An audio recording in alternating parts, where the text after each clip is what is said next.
আসসালামু আলাইকুম ওয়া রাহমাতুল্লাহি ওয়া বারাকাতুহু।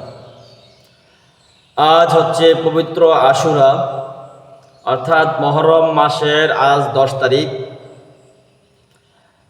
এই দিন হযরত মুসা আলাইহিস সালাতু ওয়াস সালাম তার সঙ্গী সাথীদেরকে নিয়ে নীল নদ পার হয়ে চলে গিয়েছিলেন এবং ফেরাউনের সঙ্গী সাথীদেরকে নিয়ে নীল নদের মধ্যে চুবিয়ে মরেছিল এই দিনে।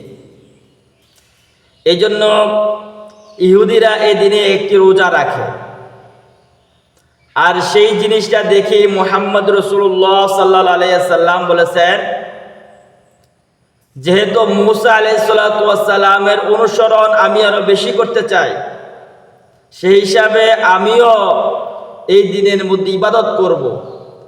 তো কি একটা রোজা রাখবো না, আমরা 2টা রোজা রাখবো, যাতে ইহুদিদের সঙ্গে আমাদের আমলের মিল না হয়ে যায়। এই জন্য রাসূল সাল্লাল্লাহু আলাইহি সাল্লাম মুহররম মাসের 10 তারিখ আসলেই একটু রোজা রাখতেন এবং আগে অথবা পরে মিলিয়ে রাসূল সাল্লাল্লাহু আলাইহি সাল্লাম 2টি রোজা রাখতেন। এই রোজা সম্পর্কে রাসূল সাল্লাল্লাহু আলাইহি সাল্লাম বলেছেন, যদি কোনো ব্যক্তি মুহররম মাসে রোজা রাখে, মুহররম মাসে 10 তারিখে রোজা রাখে এবং আগে পিছে মিলায় 2টা রোজা রাখে, তাহলে আল্লাহ রাব্বুল আলামিন তার আমলনামার মধ্যে পিছনের 1 বছরের গুনাহ আল্লাহ রাব্বুল আলামিন মাফ করে দিবেন। তাহলে বুঝতেই পারতেছেন যে আজকের দিনে রোজার একটা বরকত এবং সওয়াব আল্লাহ রাব্বুল আলামিনের কাছে রয়েছে। অতএব যাদের সম্ভব তারা তো রোজা রাখছি, তারা আগে পিছে মিলে 2টা রোজাই আমরা রাখবো।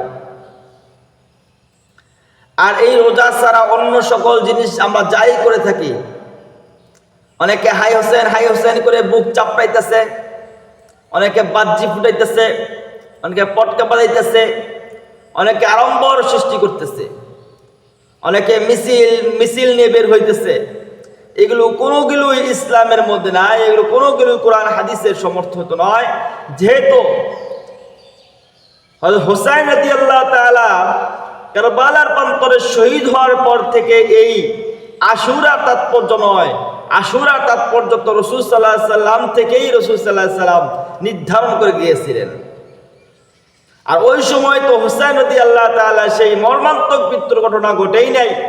তাহলে বোঝাই যাইতেছে যে আশুরার তাৎপর্য হুসাইন রাদিয়াল্লাহু তাআলা থেকে নয়, আশুরার তাৎপর্য রাসূল সাল্লাল্লাহু আলাইহি সাল্লাম, সেটা মুসা আলাইহিস সালাতু ওয়াস সালাম যে মুসিবত থেকে আল্লাহ রাব্বুল আলামিন উদ্ধার করেছেন, সেই মুসিবত থেকে উদ্ধার করার জন্যই রাসূল সাল্লাল্লাহু আলাইহি সাল্লাম শুকরিয়াদার একটা রোজা রাখতেন এবং পাশাপাশি ইহুদিরা রোজা রাখতো। সেই জন্য ইহুদিদের সঙ্গে যাতে মিল না হয়ে যায়, এই জন্য রাসূল সাল্লাল্লাহু আলাইহি সাল্লাম 2টি রোজা রাখতেন।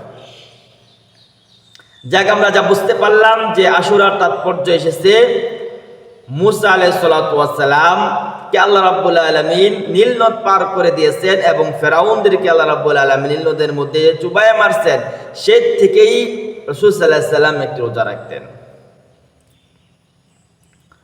তো অন্য সকল জিনিস আমরা যাই করতেছি সবকিছু ভ্রান্ত, ওইগুলো করা যাবে না, ওইগুলো থেকে আমাদের বিরত থাকতে হবে।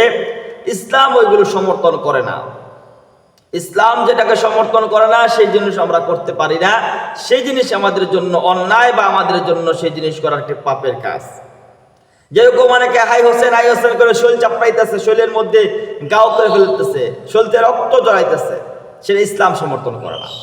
আপনি রাসূলের আশিক হতে পারেন, হুসাইন রাদিয়াল্লাহু তাআলা আশিক হতে পারেন, হুসাইন রাদিয়াল্লাহু তাআলা যা করেছেন তা আপনি শুরু করে দেন। উনি নামাজ পড়তেন, উনি ইসলামের পথে চলতেন, হক কথা বলতেন, সত্যের কথা বলতেন, ওইগুলো আমরা গ্রহণ করে নেই।